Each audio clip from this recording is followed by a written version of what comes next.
Hi, Morgan from Young People Cornwall again. Here for part 2 of our thinking traps, or unhelpful thinking habits, or if you want the fancy term, cognitive distortions.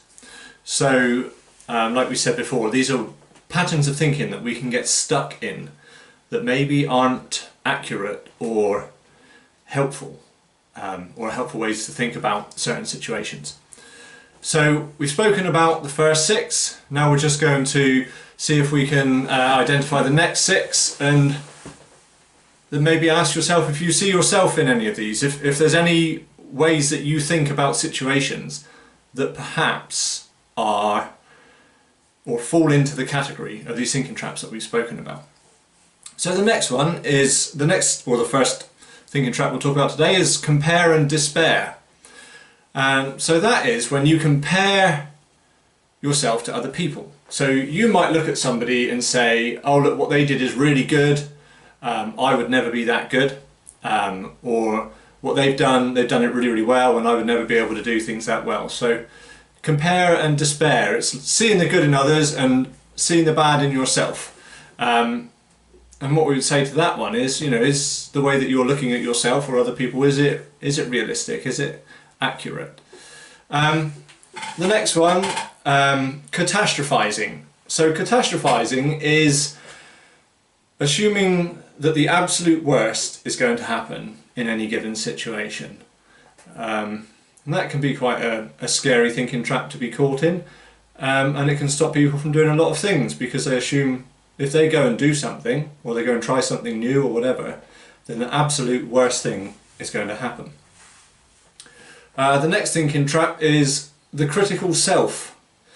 So that's always putting yourself down, basically, being critical to yourself rather than accurately assessing what's going on. It's, well, I'm not good enough, I'll never be good enough, I can't do that because I'm not good enough, if I do it it'll go wrong, that sort of way of thinking. Blaming yourself for things that have happened that may not be your fault, but you're stuck in that critical self thinking trap. The next one is black and white thinking. So that is saying that, things are either right or wrong, they're either good or bad, and there's no sort of in between, there's no grey area, things are black and white. It definitely is or definitely isn't, nothing in the middle. Whereas actually, in reality, a lot of situations we find ourselves in, they're open to interpretation. They're not usually right, wrong, black, white. A lot of time, especially if you're talking about opinions, opinions can be anything. It doesn't necessarily have to be one or the other. So the next one is shoulds and musts.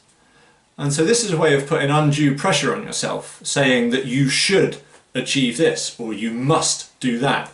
And a really good example of this is for those people who struggle a lot of the times with, say, exam pressure or coursework. I must get an A star, or I should get 100%, that undue pressure. And perhaps there might be another way of looking at it, if you were to have that conversation with your friend and they were saying, I must get 100% or I must get an A star, what would you say to them? And the last one is memories. And this can be quite distressing. Some situations that we find ourselves in can trigger memories. And maybe something bad happened in the past when you did something. And the situation you find yourself in now is triggering that memory. But then again, we have to say, well, is that accurate? Just because it happened in the past, and yes, it might have been upsetting or distressing, is it the same now? What's the likelihood of it happening again? Yeah, so that's ultimately the second half of the thinking traps, the unhelpful thinking habits. So I wonder if you were to look at the first video and look at this video and ask yourself, how many of these sound familiar? How many times have you compared yourself to somebody else and said, oh, they've done really well, I'll never be that good, How many times have you said that I should do this and I must do this, and then you've not been able to do it for whatever reason, and it's like, well, I wasn't good enough, you know.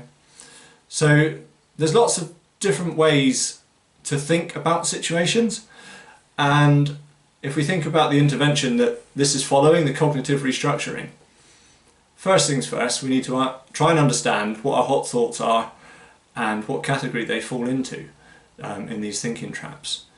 So that's the end of Thinking Traps videos.